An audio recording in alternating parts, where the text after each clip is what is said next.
Close. Colin Kaepernick has filed a collusion grievance against NFL owners, and will have to prove at last 14 teams have conspired to keep him out of the league.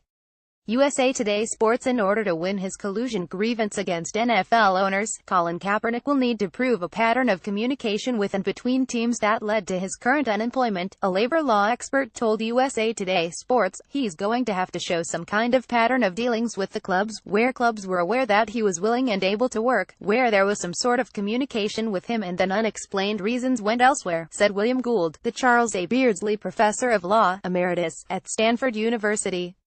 Gould is the former chairman of the National Labor Relations Board and a former salary arbitrator for Major League Baseball, as well as the author of the book Bargaining in Baseball.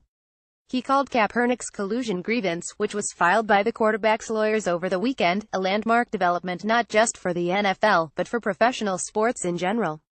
The outcome of this case could have far-reaching effects beyond what it means for Kaepernick individually. We haven't really seen this type of activism on the part of athletes since the 1960s, Gould said. More 40 things we learned in Week 6 of the 2017 NFL season. More upon further review. Aaron Rodgers' injury gives NFC race a significant shake-up. But first, Kaepernick will have to try to prove to arbitrator Stephen Burbank that multiple owners conspired to keep him out of the league. Gould said the arbitrator will likely allow discovery from both Kaepernick's team and the NFL Players Association, as well as from the league and teams. Officials, including NFL Commissioner Roger Goodell, could be subpoenaed to provide testimony. Gould believes the arbitrator could also look for evidence of communication beyond just Kaepernick and into other players who have chosen to protest. The arbitrator is going to be interested in evidence not just from one or two clubs but by a substantial number. Not necessarily all or the majority of clubs, but by a substantial number of clubs, Gould said.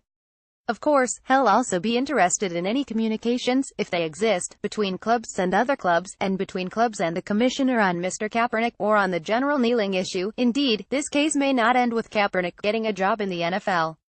But should he win, it could be monumental for other players currently employed who are engaging in some form of protest, or future players who would like to do so, Gould said. Clubs can want players for all kinds of reasons, but it seems clear this collective bargaining agreement provides, and I think that an arbitrator would conclude, that they can't pick and choose on the basis of the exercise of a viewpoint, Gould said.